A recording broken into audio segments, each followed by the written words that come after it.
Assalamu alaikum warahmatullahi wabarakatuh, everybody. I'm Preacher Moss, comedian extraordinaire. Before we get started, let me say Ramadan Mubarak. In advance, I'm hoping that everybody has a successful fast. Now, brothers and sisters, I'm here today to talk about the Islamic City 30-day challenge to love Allah more. What does that mean, Preacher? It means that we're all going to talk about the different ways that we can love Allah more, that we can dedicate ourselves and devote ourselves to the Most High, and in this special time of the year, Ramadan, get closer to our Lord. Now, the way I'm going to love Allah more, brothers and sisters, is I'm going to focus on correctness. Self-correctness, emotional correctness, spiritual correctness. Because I believe in this way I get closer to my Lord because I'm a lot more humble and a lot more open to His mercy and His wisdom. This was a big thing for me when I became Muslim, about self-correction, especially growing up in the 60s and the 70s and the 80s, hearing all the noise about what I was supposed to be as a young black man, as a young black boy. And I found this calm, if you will. This calm that was passed down for me, from my relatives, my mom, my dad, all my relatives. It was that whole idea that we could self-correct ourselves. And I found this peace in the religion of Al-Islam. Now, you can't do what I'm going to do. I mean, don't copycat. Make your own video. I always said I'm going to love Allah more because I'm going to focus on self-correction. You have an opportunity to make your own video and talk about how you are going to love Allah more. That's right.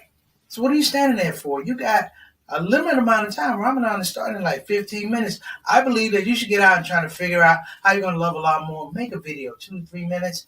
Join the challenge for Islamic City to love Allah more. I'm Preacher Moss. In advance, Ramadan Mubarak, and I'll be seeing you throughout this 30 days. Take care.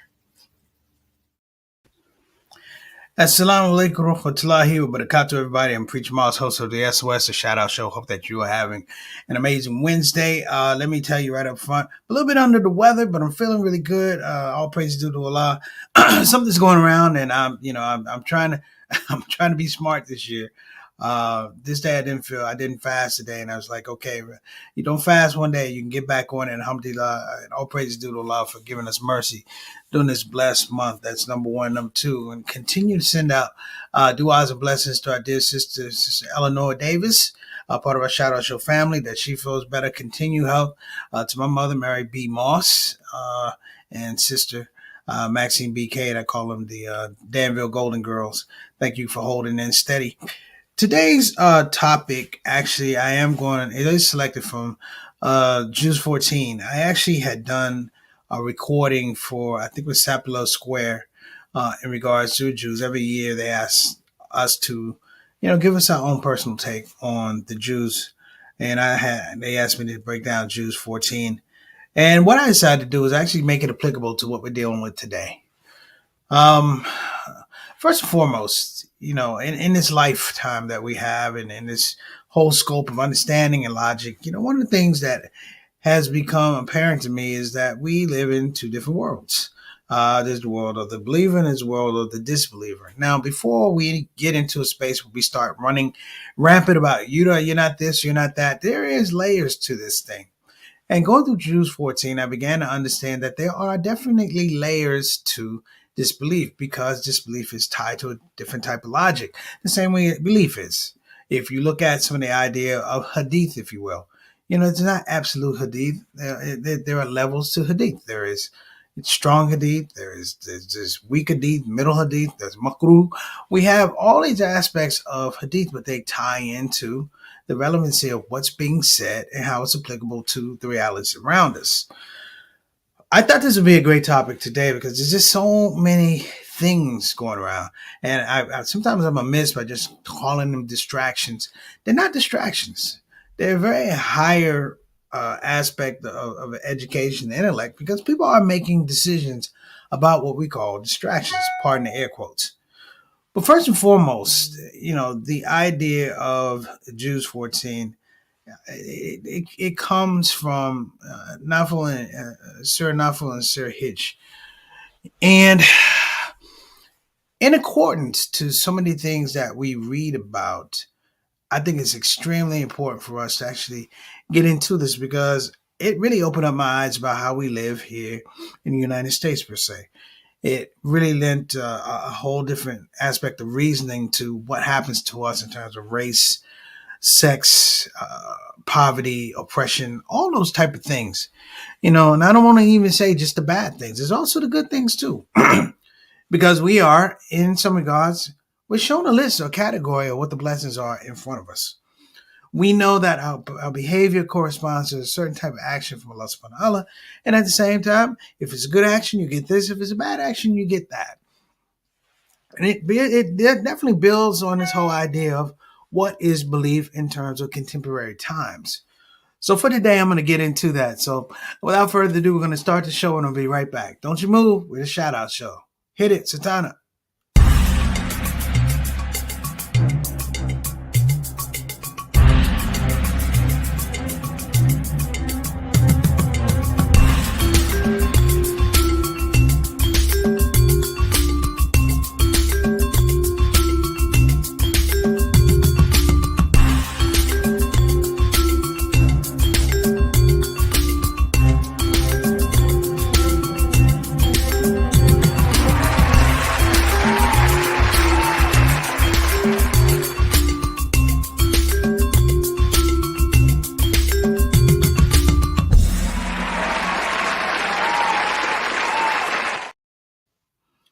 All right. Thank you for coming back. Before we get started, I want to make sure that I give some love and appreciation for everybody, the Shout Out Show family that always meets us in the comment section.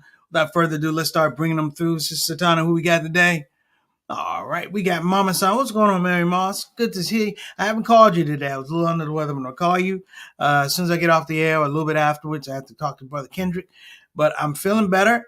Thank goodness for tea and honey and soup and Ritz crackers. Those are the things. Only thing I don't have is Vicks Vapor Rub, and I might get some of that too. So, peace and blessings to you, and nice to see you back on the set. And nice to see. And let me know if you're using your iPad or your computer. That'd be interesting to know. I had to buy my mom an iPad. Everybody, I'll tell you that comedy when she's not on air. Okay, next up. We got Sister Ree. What's going on, Sister Ree? Assalamu alaikum wa rahmatullahi wa barakatuh. Peace and blessings to you, Derek Juwan. I hope everything's going well. Sister Ree and I have been going through this whole thing of allergies, and the allergies are so bad. You can't tell it was an allergy or it's a cold. So it's hard to treat one or the other. But I'm going to get through it. I got good energy, good bounce, and I'm going to make sure that, inshallah, I get my rest and we'll be on tomorrow. Looking forward to feeling better tomorrow.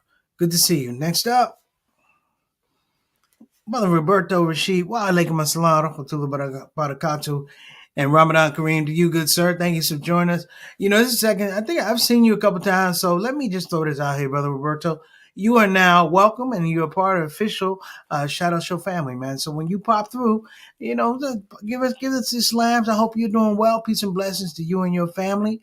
I don't know if you've been on, but Brother Roberto, I've seen you a couple times. We do a virtual iftar. So what you can do is go to permissiblelaughter@gmail.com. Again, that's permissiblelaughter@gmail.com. And I will send you a stipend so you can go ahead and have your iftar. All right. So whether it's Zelle, Venmo, or Cash App, let me know. And we will send that out to you. It's just a little stipend. Because we are on different time zones, I give everybody a virtual stipend, and you eat what you want to eat. Just tell them what you eat. We do a little virtual potluck, okay? Thank you so much for joining us. Next up, we got my main man, Bilal Salahuddin. What's going on, beloved? Peace and blessings to your queen, Sister Sonia Salahuddin. Wa alaikum assalam wa rahmatullahi wa barakatuh, sir. Peace and blessings to you. I'm going to get that picture up. I haven't forgotten. I was a little I needed some rest today. That's all I'm going to say. But I'm feeling a lot better. Peace and blessings to you, man. Big brother, thank you so much for tuning in and keeping up with us. I might have a little work with you, too. So let me talk to you a little bit later. Next up, we got my little brother, Johnny L. Thomas. That's that government name, but he's always going to be JT to me. What's going on, beloved? Wa alaikum assalam wa rahmatullahi wa barakatuh. Good to see you, sir. And I know I'm not going to wait till our Sunday call. JT and I have a Sunday call like 6 in the morning. I'm going to call and find out how you doing, man. I'm interested to find out how the job is going as your big brother. Very proud of you. And I hope that everything's going well, man. I'm rooting for you. All right, next up, What's the show without brother Altaf Rashid? Wa alaikum assalam rahmatullahi wa barakatuh. Ramadan Kareem, my dear brother. He is the Canadian envoy for the show, better known as Mr. 6 o'clock, straight up, straight down, always in the space. A longtime supporter, a day one supporter of the Shout Out Show, just like many other folks here. And we appreciate you coming across the border without having to use your passport, my dear brother.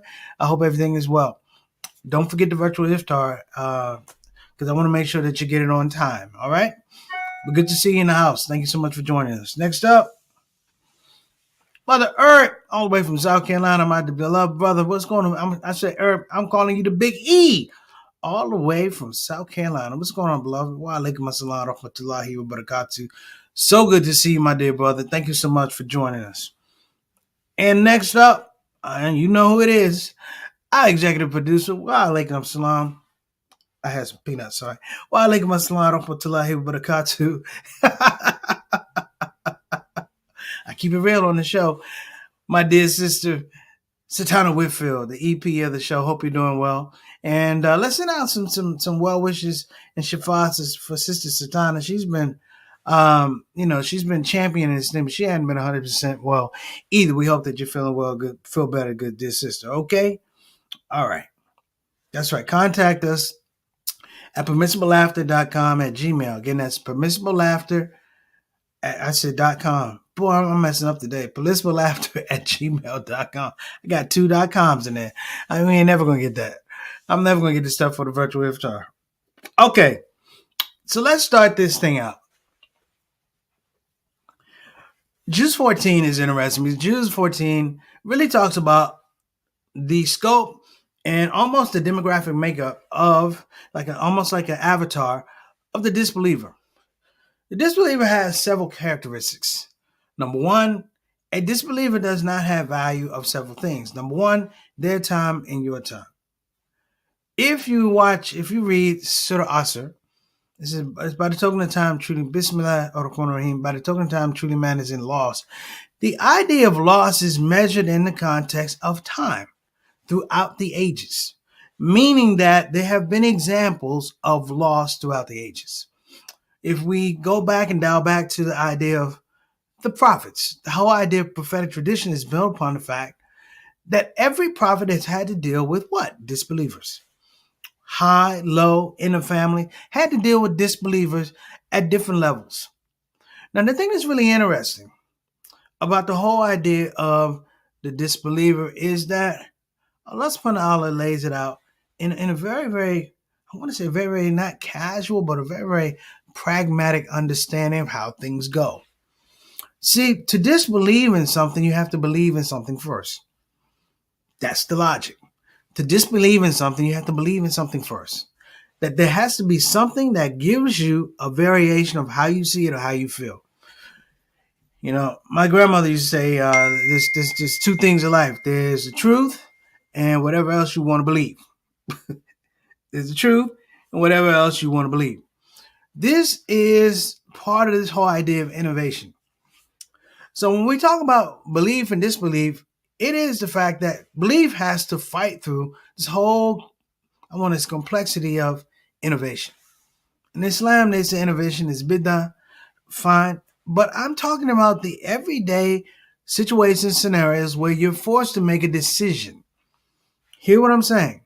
You're forced to make a decision about what you believe. Now, you can talk about human law and you can talk about natural law. You can talk about God's law. You can talk about religious law. Even in aspects of religious law, it still leaves a space whereby you have to confirm whether you believe something or you don't believe something. Whether you believe something or you don't believe something. Now, throughout the scope of ages, what has happened with the human being, and the human being is the only one that will be defined by their belief or their unbelief in this life and the afterlife. We're the only ones that will be defined by belief or disbelief. That it becomes more and more a character statement about what kind of information that you're taking and what kind of communities that you're building. The interstitial with the believer has always been interesting because when it comes to the human being, let's say in contemporary times, you have to believe that something has arrived because even the nature of Shaitan is he does not make it compulsory on you to disbelieve. Listen to what I'm saying. Disbelief with Shaitan is not compulsory. He leads you to a space, and you have to determine the merits of your belief and disbelief. And sure enough, when you read that, this is almost like going into a Walmart store of blessings. Maybe I don't say that right. But maybe you go into a Walmart store of blessings or a store and it has all the blessings on the wall. Right? Good family, good health, wealth, knowledge, compassion, has all these things on the wall. But on the other wall, it just has one thing: disbelief. And if you go for that, it basically disregards all these other things. Like, you can't have a part of that, because if you disbelieve, it removes, if you will, the pathway to get to these things. I look at it in contemporary times, look at it in social times. People always look at the civil rights movement as Black people fighting for their rights. But listen to what I'm saying. They regard it as Black people fighting for their rights, fighting for equality. If you read Jude 14, it's much deeper than that. It's that there are Black people who are fighting for what they believe. And the violence that's accrued to them, that's accorded to them, is fighting against people who don't believe. You see, in America, just like any other country, anybody that practices oppression, the scope becomes, it's not that I need you to believe what I believe, but I have to compel you to believe what I can believe. I have to make it incumbent upon you that even if you believe something, in this environment, it doesn't have traction. It's like being in a room full of smokers and you don't smoke. Somebody could give you a cigarette and you'll say no. But if you're in a room full of smokers, you're going to take on smoke anyway. You may not have smoked, but you're going to take on the residue of everybody else who did smoke. Case in point, throughout history, and this is something I talked about with my mentor, Harry Weber. May Allah be pleased with him. Harry explained to me that the 30s, 40s, 50s, 60s, and 70s for African Americans begins a troublesome period because there is an alignment in terms of what we believe. There's certain things they didn't believe. They didn't believe in the American justice system. They didn't believe in the idea that white America had their best interests at heart. And they also didn't believe that white America could correct itself. Listen to what I said. They didn't believe in justice. They didn't believe that the white America could correct itself. These are things that form a different type of belief. Ironically, it's also in line in terms of religious tradition. That it lines up with Christian aspects, but it doesn't line up with Christian aspects because it looks at the scope of how Christianity is affecting them as a whole. Islam comes in the 20s and creates something different. That Islam says that despite what it is, your relationship is not to the American government. You're not to be obedient to the American government. You're not to believe in the American government. You see, the problem with politics, and this is real talk, the problem with politics in America is for America to work, you have to believe me. You have to believe in me, not God. We don't want that alignment. You have to believe in me. And it's a very simple type of thing. And I used to drag folks a little bit about the naivete about how people go believe and don't believe. But in that naivete, it's a very, very complex process. Now, we're going to be right back after this message talking about belief versus unbelief, belief versus disbelief in Jude 14. Don't you move.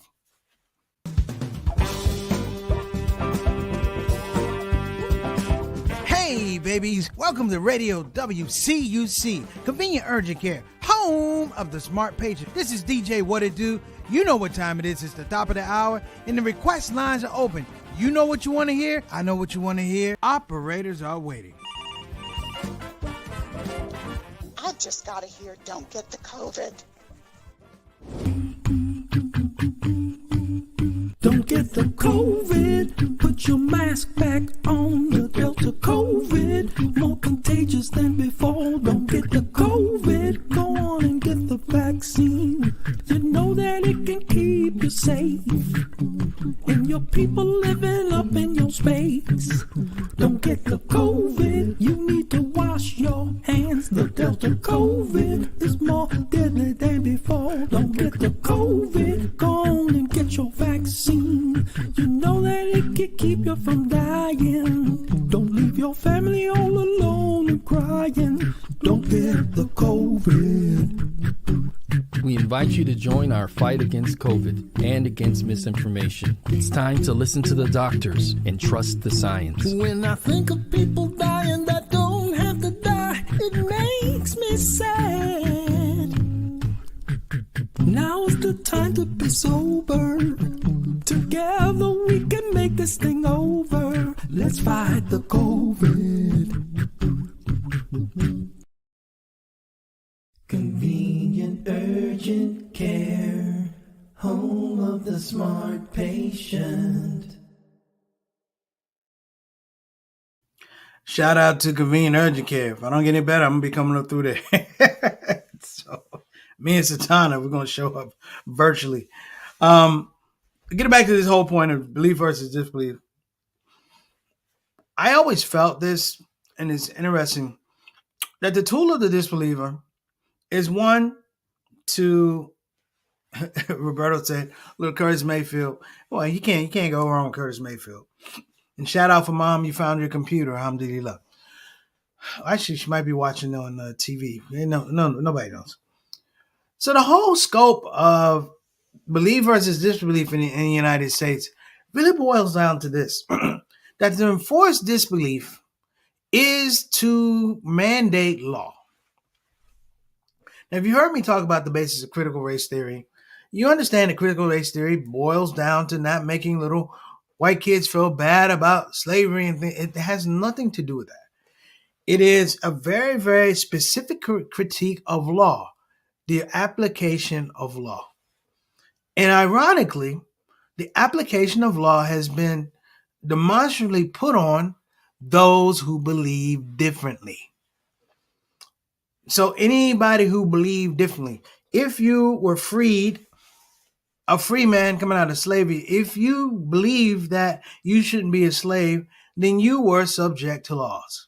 The old vagrancy laws, which were basically, if the police came down the street and they saw you and you weren't working for somebody, then they were going to assign you to somebody, some work camp, because in their mind, they still owned your rights. And when they put you in prison, they owned your body. Even now, the fight is ridiculous, but it's also to a point where the ridiculousness it has taken on a certain type of normalcy. That we now fight for people to believe what we believe. There's no balance. There are, there's some people, I believe I'm this, you need to believe I'm this too. Listen, there's no examples of a gazelle going around and then a lion's going, I believe I'm a lion. Because the lion's going to go, I don't know what he believes, but I'm hungry. Think about this. You now have a whole argument about people who say, I'm a man, but I need you to believe I'm a woman.